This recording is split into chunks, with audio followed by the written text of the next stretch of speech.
দক্ষিণ চব্বিশ পরগনা মাটিতে এখন রাজনৈতিক উত্তাপ। মগরাহাট পূর্ব বিধানসভা কেন্দ্র যেন এই মুহূর্তে অন্য ছবি। প্রতিদিনই নতুন করে আঁকা হচ্ছে নির্বাচনের ছবি।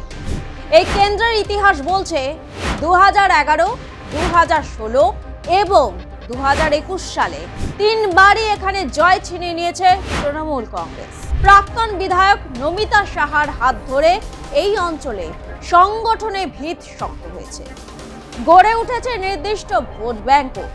তাই 2026-এর লড়াই শুধু আরেকটি নির্বাচন নয়, বরং এই ধারাবাহিকতা বজায় রাখার এক বড় পরীক্ষা। এবার তৃণমূলের নতুন মুখ হিসেবে সামনে এনেছে শর্মিষ্ঠা পুরকাইতকে। গ্রাম পঞ্চায়েত স্তর থেকে উঠে আসা এই নেত্রীর পরিচয় শুধুই একজন প্রার্থী নয়, তিনি দীর্ঘদিন মানুষের পাশে ছিলেন। মগরাহাট 2 নম্বর ব্লকের মগরাহাট পশ্চিম গ্রাম পঞ্চায়েতের উপপ্রধান হিসেবে কাজ করার অভিজ্ঞতা রয়েছে শর্মিষ্ঠা পুরকাইতের। সেই অভিজ্ঞতাকেই এবার বড় মঞ্চে কাজে লাগানোর সুযোগ পেয়েছেন তিনি। মুখ্যমন্ত্রী মমতা বন্দ্যোপাধ্যায়ের আস্থা এবং অভিষেক বন্দ্যোপাধ্যায়ের সংগঠনগত সমর্থন তাকে এই লড়াইয়ে আরো দৃঢ় করে তুলেছে। অন্যদিকে প্রতিদ্বন্দ্বিতার লড়াইটাও খুবই কঠিন। বিজেপির উত্তম কুমার বণিক ও কংগ্রেসের অতনু হালদার, তারা দুজনেই নিজেদের মতো করে ভোটারদের মন জয় করার লড়াইয়ে নেমে পড়েছে। তার সঙ্গে রয়েছে অন্যান্য দলও। ফলে এখানে লড়াইটা সরল নয়, বরং ত্রিমুখী হতে চলেছে।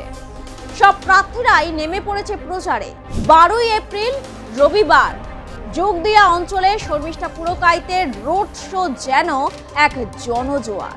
ছোট থেকে বড়, নারী থেকে বৃদ্ধ, সবাই রাস্তায় নেমে এসেছে। ফুলের মালা আর উচ্ছ্বাস যেন চোখে পড়ার মতো। বিশেষ করে এই প্রচারে মহিলাদের অংশগ্রহণ এই কেন্দ্রের ভোটের সমীকরণে বড় বার্তা দিচ্ছে।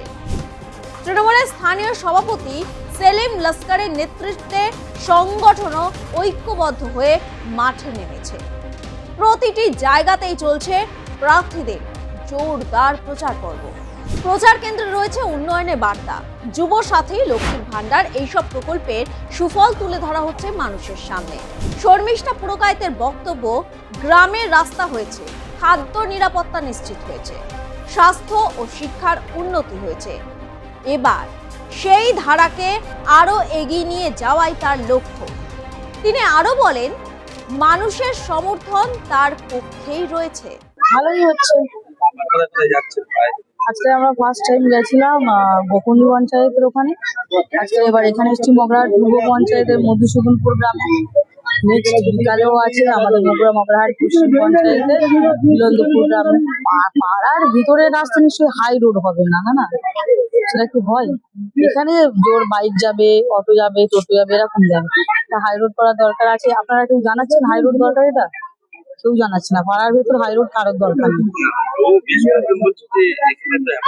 আমাদের কাছে এখনো কেউ বলেনি, তাই এর উত্তর আমি দিতে পারবো না।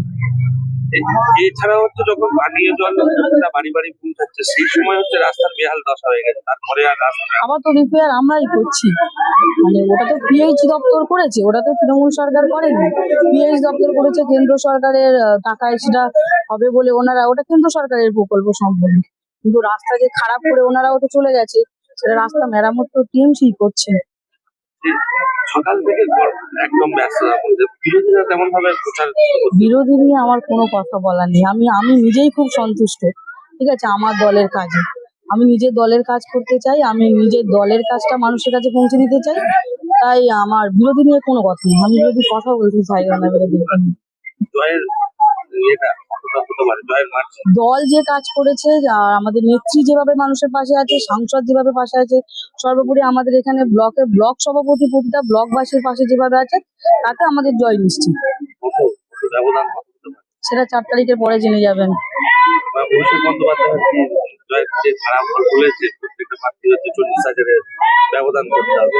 আমাদেরও টার্গেট ওরকম, কারণ যেহেতু উনি আমাদের একজন সাংসদ, উনি আমাদের অভিভাবকের মতো, উনি আমাদেরকে একটা নির্দেশ দিয়েছে, আমরা সেই চেষ্টায় আছি, আমরা ওর থেকেও বেশি করার চেষ্টা করবো, যাতে উনি আমাদের উপর যে ভরসা করেছে ওনার ভরসাটা যেন নষ্ট না হয়। তবে এই লড়াই একতরফা নয়। বিজেপি প্রার্থী উত্তম কুমার বণিক ও কংগ্রেস প্রার্থী অতনু হালদার দুজনেই জায়গা তৈরি করতে মরিয়া। ভোট কাটাকাটি এখানে একটা বড় ফ্যাক্টর হতে পারে।